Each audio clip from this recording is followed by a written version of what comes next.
ஓம் சீதாரா நேயர்களுக்கு வணக்கம்.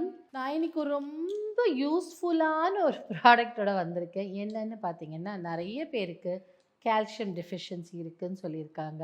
இல்லை உங்களுக்கு வந்து கால்சியம் ப்ராப்ளம் இருக்குன்னு சொல்லியிருக்காங்க. அந்த மாதிரி இருக்கும்போது என்ன பண்ணலாம் அப்படின்னா, இந்த மாதிரி சங்கோட பிளேட் வரும். என்ன இந்த சங்கோட பிளேட்ஸ் பார்த்தீங்கன்னா, சங்கோட ஒரு இதெல்லாம் எதுலேருந்து பண்ணுறதுன்னா, சம்டைம்ஸ் சங்கை வந்து கொஞ்சமாக கட் பண்ணி அதை நல்லா ஸ்மூதன் பண்ணி இந்த மாதிரி பிளேட்ஸ் ஆக்கிடுவோம். ஆக்சுவலாக இதில் 4-5 விஷயம் பண்ணலாம் நம்ம. என்னென்னா, சங்கே தெரியும் ரொம்ப சிறப்பானதுன்னு. கால்சியம் டெஃபிஷியன்சி இருக்கிறவங்க என்ன பண்ணலான்னா, இந்த மருந்தெல்லாம் குழச்சி கொடுப்பாங்கள்ல, அந்த காலத்துலலாம் பார்த்தீங்கன்னா பால் கூட சங்கில் ஊற்றுவாங்க குழந்தைங்களுக்கு.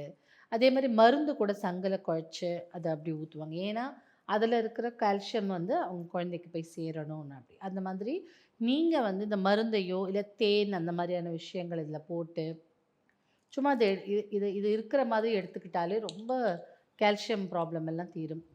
நான் இதை எப்படி எடுத்துப்பேன்னா, இந்த நல்லா இதை வாஷ் பண்ணிவிட்டு நீங்கள் தண்ணியில் உங்கள் வாட்டர் பாட்டிலில் பார்த்து முழுங்கின்னு போகிறீங்க, எவ்வளோ பெரிய மாத்திரைங்கிற மாதிரி இவ்வளோ பெருசாக இருக்க போகுது.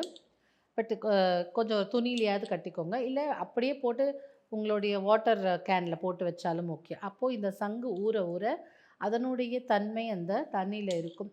நிறைய கிறிஸ்டல்ஸ் வச்சுருக்கவங்க, கிறிஸ்டல்ஸில் டீல் பண்ணுறவங்க, இல்லை வேறு ஏதாவது பாடியில் உபாதைகள் இருக்கிறவங்க, இந்த மாதிரி ஆன்மீகத்தில் இருக்கிறவங்கெல்லாம் இந்த மாதிரியான சங்கு விஷயங்களை தண்ணியில் போட்டுட்டு அந்த தண்ணியை உட்கொள்வாங்க. நீங்கள் சமைக்கிற தண்ணி ஏதாவது பெரிய பாத்திரத்தில் பிடிச்சி வச்சுருக்கீங்கன்னா அதில் கூட இதை போட்டு வச்சிடலாம்.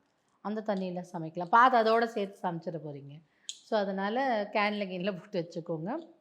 இன்னொன்று என்ன பண்ணலாம் அப்படின்னா, இந்த மாதிரி சங்கு பிளேட்டை வாங்கி பூஜை அறையில் வச்சு இதன் மேலே உங்களுக்கு வந்து மகாலட்சுமிக்கு சமர்ப்பணம் செய்யக்கூடிய நம்ம லவங்கம் இருக்குது இல்லையா, மேலே கொண்டையோடு இருக்கணும் அந்த லவங்கம், அதை வச்சுக்கலாம். கல் உப்பு போட்டு வைக்கலாம். கல் உப்புனா இந்த ஹிமாலயன் ராக் சால்ட்டுன்னு சொல்லுவாங்க, அது கொஞ்சம் லைட்டு பிங்கிஷாக இருக்கும், அதை கூட போட்டு இது மேலே வச்சிடலாம். வச்சுருக்கும்போது அங்கங்கே வைக்கும்போது அதற்கான ஆற்றல், மகாலட்சுமியின் ஆற்றல், நல்ல ஒரு பணவரவு பண ஈர்ப்பை கொடுக்கக்கூடிய ஆற்றலும் இருக்கும் இதுக்கு. இதில் 1-2 பெனிஃபிட்ஸை சங்கில் பல பெனிஃபிட்ஸ் இருக்குது. இல்லை போன தடவை நம்ம காமிச்ச மாதிரி சிப்பியில் விளக்கேற்றினோம் இல்லையா, அந்த மாதிரி சங்கில் கொஞ்சமாக திரி போட்டு விளக்கேற்றலாம். அப்படி இல்லை அப்படின்னு சொல்லும்போது ஒரு காயின் இது மேலே வச்சு பூஜை அறையில் வைக்கலாம். இந்த மாதிரி எல்லாம் பண்ணும்போது உங்களுக்கு வீட்டில் ஆற்றல் ரொம்ப நல்லா இருக்கும். அதே மாதிரி இதனுடைய தன்மையும் நல்லாயிருக்கும், இதுக்கு உடம்புக்கும் நல்லாயிருக்கும். ஸோ இந்த மாதிரி சங்கு பிளேட்ஸ் வாங்கிக்கோங்க. எங்கே கிடைக்குதோ அங்கே வாங்கிக்கோங்க. உங்களுக்கு இங்கே தான் வாங்கணும்னு அவசியம் இல்லை, எங்கே கிடைச்சாலும் வாங்கிக்கோங்க. விலையும் கொஞ்சம் கம்மியாக தான் இருக்கும், ரொம்ப காஸ்ட்லியெலாம் இருக்காது. அதனால் இந்த மாதிரி பிளேட்ஸ் வாங்கிட்டு நீங்கள் குழந்தைக்கு மருந்து கொடுக்குறதா இருந்தால் குழைக்கிற பிளேட்டாகவும் யூஸ் பண்ணிக்கலாம். கடவுளுக்கு மஞ்சள் நம்ம சுவாமி ஃபோட்டோக்கெலாம் அரைச்சி வைப்போம் இல்லையா, அந்த மாதிரி மஞ்சளை இதில் கரைச்சிட்டு இதிலிருந்து மஞ்சள் இட்டால் கூட ரொம்ப நல்லது. அந்த மாதிரி கூட இதை யூஸ் பண்ணிக்கலாம். உங்களுடைய மைண்ட் தாட்ஸ் தானே, நம்மளுக்கு இந்த மாதிரி ஒன்று கொண்டு வரணும், இதை வச்சு நம்ம யூஸ் பண்ணணும்னு ஒரு ஐடியா பண்ணி இதெல்லாம் பண்ணியிருக்கோம். ரொம்ப நல்லாயிருக்கும். உங்களுக்கு ரொம்ப செல்வ செழிப்பாகவும் இருக்கும் இந்த சங்கு.